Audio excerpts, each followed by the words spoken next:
Hello and welcome to Tiny Table Talk for The Challenge, Season 37, Spies, Lies, and Allies, Episode 15. I know I sound a little bit different, my throat is not working with me, but bear with me as we go through this video because I have a lot of fun stuff to talk about. But before we can get to any of that, let's hear a word from today's sponsors. Do you have muscles? If you do, you probably had a muscle or two sore. I know I have. I normally get it from working out. Or sitting at my computer for far too long. That's when I like to reach to the Charles Warren All Natural Sweet Ginger Vapor Rub. It is made with 6 all-natural oils and butters. And did I mention that the packaging is biodegradable? Another product I love to use is the coconut milk and oats body and foot powder. It's talc-free, baking soda-free, and cornstarch-free, all while keeping my feet sweat-free, and it smells like fresh coconut cake. And right now, if you go to charleswarrenpresents.com and use my promo code at checkout, you can get a discount. All the information and a link is down in the description below. Thank you so much to Charles Warren Presents for sponsoring this video, and now on to Tiny Table Talk. We have hit 2 episodes in a row where Devin is calling somebody else selfish in the game. I don't know what is going on with Devin because it seems like a tale of 2 seasons between his confessionals and what's going on in the game, because in the confessionals he's talking about how good of a game he's playing, he doesn't feel like he's in any danger, and he does have a ton of friends. When looking at his social game, he came in covered on all grounds. Tagging up with the Big Brother Alliance really gave him a lot of coverage on the season, but those confessionals are really after everything has happened. So when the season is being played out, and he is calling people selfish, he is making people cry, he is using scare tactics or trying to use emotions, kind of like in the deliberation when he's like, I don't think I'm gonna be the agency vote, but I'm gonna say that if whoever goes in there and calls me out, I will be deeply hurt and deeply offended. And it's like, what are you talking about? That's the game. The game is you play the best you can, and then as you go through the game, you pray that your moves were enough to get you farther into the game, or the players that you made alliances with get you farther into the game. And it seems like he's freaking out in the game compared to his confessionals post everything has happened. He talks about in his confessionals worried about being thrown in because he has played a near perfect game. Like I mentioned, his social game, impeccable. His political game, but perfect game, not even close, especially with how this episode ends with the results of this episode of Josh leaving. We heard earlier on in the season, Devin and Josh talking about how they were working together because they felt like they could win a finals against each other.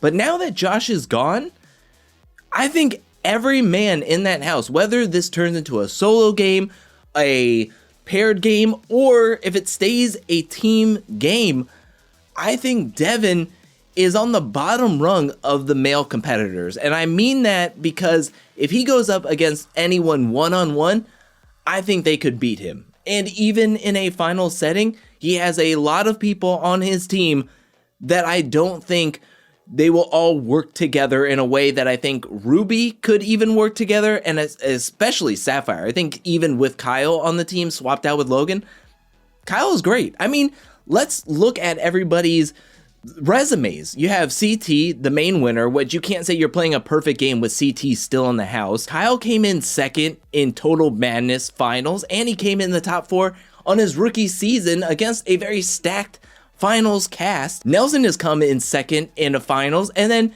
compare Devin to Logan and Emmanuel. I'm sorry, but Logan won 2 eliminations on the season, which I think he is very smart, and he is very competent, and very strong. Emmanuel hasn't really done a whole lot except place himself very strategically well and socially well in the game, especially being partnered up with Casey for pretty much the whole entire game. So really, this is the first time Devin has had any real power in the game. I can see this getting to his head at this point, but he is not managing it well. He's not managing his emotions well. He's not rolling with the season, and he's becoming unbearable. I mean, honestly, I did the biggest eye roll in that nomination when he was like, I'd be hurt if anybody chose me to go down in the elimination. It's like, what are you talking about? Maybe the reason you're here and everybody is friends with you because you're not really that big of a threat. Did we ever think of that? Maybe that's the case why nobody is really targeting you at this point. Nobody views you as a big enough threat to where, yeah, I'm cool with running the finals against you. Maybe that's the real reason here, and not that you're such the biggest mastermind that you kept everybody safe because you guys coasted on the backs of the vets truce the whole entire game. And now that it's only 3 rookies left, now you have to really start making the big decisions and play a selfish game, aka playing the game. Now, up to this point, I've watched this episode 3 times, and I have to say that every time the CT and Kyle argument comes up, I listen so intently, yet I don't know what is being accomplished in that argument. I get the beginning of the argument where Kyle and CT are talking, and CT's like, I don't know if I can trust you. You tried to sabotage me in this mission. I think this all dates back to one aftermath where Devin talked about how there was an emerald and a sapphire alliance going on called the Seafoam Alliance, I think it was called. With that being the case, he was trying to figure out a way to put so much on Kyle that it would justify him sending him into elimination, to get to the point of yelling super loud to the house that when Kyle says, oh, throw in a Manuel, and he's like, whoa, throw in a Manuel? Why would you do that? And then he's like, okay, well, maybe I'll pick a Manuel or Josh. And he's like, whoa, you're gonna pick Josh too? Whoa. Like, he's trying to get to be like, oh yeah, everybody turn on Kyle. Like, not everybody was already gonna turn on Kyle. I think everybody coming back to the challenge house was like, yeah, Kyle's definitely 100% going in. I think even Nani said it before the daily challenge was over, that they were like, yeah, Kyle is definitely going in. The trajectory of the argument, I just think it was CT and Kyle talking. CT and Kyle are friends, but CT wanted to justify it to not only Kyle, to himself, to the whole house, that, yeah, we're gonna throw Kyle in. There's one confessional where CT's like, Kyle just wants to butter me up and then get me far into the game and then throw me to the wolves. It's like, what wolves? What wolves are in the game that are gonna take you out? I just think it took it over the top too much to make it unbelievable. And there is a point where CT breaks, which is one of my favorite parts of this episode, is when CT breaks after saying, he's like, oh, Kyle, what are you trying to do? Tell me that I'm like some scumbag mastermind? That's not my MO. And then he just starts to laugh because it's like, yeah, that is my MO. That is what I do. I'm this mastermind scumbag, right, Kyle? Because that's my MO. Listen, man. No, you guys. That laugh is almost like coming off like, yeah, I'm totally self-aware of my game, who I am in this game, and everybody's just letting me get away with it. Like, we're a hop skipping away from the finals, and CT has been sitting pretty this whole game. It's just crazy.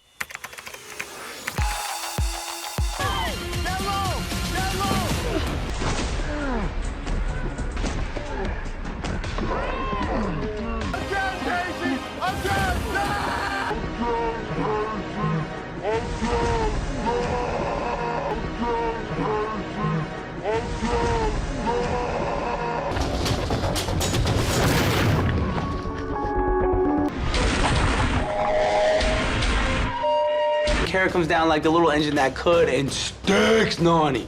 Talking good.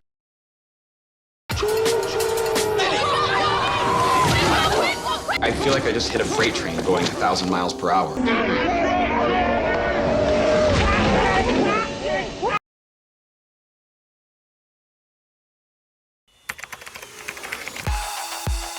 Now let's read some comments from my Thursday's review and recap, and the first comment comes from Nick, who says, I feel like the new wave of Big Brother contestants have brought the annoying, quote-unquote, do what the house wants mentality to the challenge. Devin and Josh were in the near perfect positions in the game, yet their downfall was patrolling other vets for violating the house's wishes. Hopefully they shake up the cast a little bit next season so we can avoid this strategy continuing.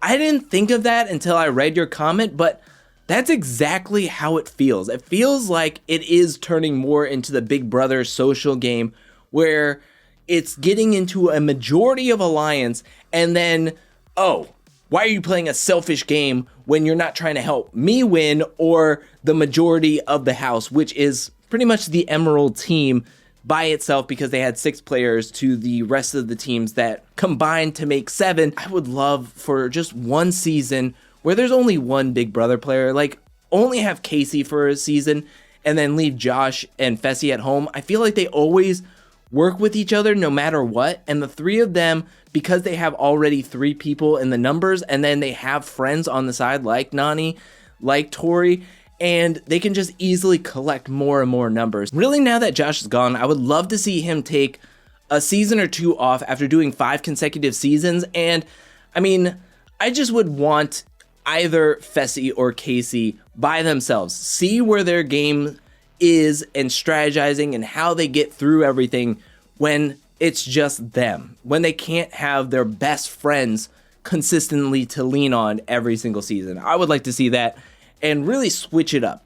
Let's get some other players in here, other vets that may have not worked with them in the past or at all yet, and I want to see what they can do in the game solo wise. I don't want to see all 3 of them on another season next season. I just don't want to see it. Next comment comes from Kadunk, who says Devin partnered with Big Brother this season and became part of the reason Big Brother sucks. It's just really ironic that last season everyone was cheering for Devin because he was coming at Big Brother, and now when he joined up with Big Brother, he has just been insufferable, just absolutely insufferable. And it can't be coincidence that the season that he's working super closely with Big Brother, that he becomes insufferable. Anja comes in with a comment going, all I wanted this episode was a choo-choo from CT. I'm pretty annoyed that we didn't get a choo-choo from CT. Next up, we have a comment from Stephanie who says, as a solo competitor, Kyle is great and fun to watch. As a partner/team member, I could not with him. He's the guy in group projects who would make fun of all your ideas but not offer any of his own and bring the entire grade down. Again, love him when solo though, and glad he won. I can totally see where you're coming from. I think that was very well put. He can be difficult to work with, or the way he doesn't listen as intently, and he really hurt his team in the past, just this season. But as a solo competitor, he's definitely growing on me. The last few seasons, he's definitely grown on me, and this season, especially this episode, he was the reason for this episode, and he was the driving factor. So I really appreciate Kyle in this episode. Next up, we have Michaela, who says, Devin is all over the place this season. Tori had every right to protect her current team. I'm glad Kyle won. He's my comic relief, and I love his confessionals. She is on the Ruby team now. She can't be looking at the Emerald team like, oh, I have to protect them, because who's to say she's going to make it back onto the Emerald team before the finals? And I think she was correct in thinking, like, I have to protect and preserve what we have now, because what we have has potential. So in case I have to stay on Ruby team, this is the team I want to run with. So I think she did absolutely the right decision to go hard for her new team. And I think it showed the type of competitor and teammate Tori can be. Next comment comes from BB, who says, this season is all about allies and no spies or lies. Everyone is friends with everyone. I'm already nauseated by spy themed seasons, but to make matters worse, the cast doesn't even understand the assignment. That is a very good call. This is Spies, Lies, and Allies, and maybe we got a lie in the beginning of the season and everything, but there is no spies. I'm tired of the spy theme as well. Like, let's retire this after this season for sure. But yeah, it's all allies. Like, everything is allies. Everything is friendship. Everything is all about friendship. Next comment comes from Ina, who says, who gassed Emmanuel into thinking Kyle was afraid of him? Like, really? Kyle's maybe a weasel and a snake, but he's never scared of performing in elimination. Somebody please tell Dracula not to play with K-Dog. I was confused by that as well when Emmanuel was like, oh yeah, he's so scared of me doing the chicken call. It's like, I'm sure he wasn't. He made the right decision. So I don't understand why Emmanuel would think Kyle is afraid of him. I don't know what Emmanuel did to make him think that Kyle would be afraid of him. Like, oh yeah, I performed so well in what? A team challenge? Let's see you go down into elimination, win one-on-one, and then we can talk. Taheem comes in with a comment saying, I'm on Tori's side. When you're playing for a different team, you have to worry about the team more than your friends. Exactly. It goes back to Amanda telling Kyle, look, you got to do what you got to do. Like, when you're in elimination, that's your butt on the line. Don't pick because of connections or friends. You gotta pick someone who you think you can beat. And I think Tori was really sitting there going like, I'm worried that I'm gonna have to stay on this team for a finals. And I'm comfortable running with Kyle and Nelson, who have seen the finals. So she wanted to protect her team to the best of her ability in case she stayed there. And yeah, she's on that team. Why is she looking out for the Emerald team when she might not even be on there later on? Yeah, she's friends with everybody, but so what? CJ comes in with a comment saying, I think this was easily the best episode of the season so far. Say what you will about Josh, but I was extremely sad to see him go. I thought Josh did particularly well this season. He came in way stronger, way more prepared for this season, both physically and socially. I think he has to work on being mentally prepared for anything, because in the aftermath, I heard that he said that he wasn't mentally prepared. He was kind of thrown off when he was called down. He let it get to him. And his mind wasn't fully into it. So with that being the case, he needs to train more, get a little bit more endurance, and then also work on being mentally prepared for anything, because that is really the key. If your mind isn't in it, it doesn't matter how many muscles you have or what you're capable of. If your mind's not in it, you're not going to be able to get to where you want to be. And the final comment comes from Aaron, who says, Josh was, is, and will forever be the goof. Yeah, but that is it for this tiny table talk. What do you think about this episode? Let me know that in the comment section below. What is your favorite hit from the challenge in the entire history of the show? Let me know that in the comment section below. What do you think about Devin? Is he being too sensitive? And is CT the scumbag mastermind? Let me know that in the comment section below. Thank you so much for watching. While you're down there, hit that like and subscribe button. I'll be back really soon with more Challenge 37 content, more challenge content, more content in general. But until then, peace.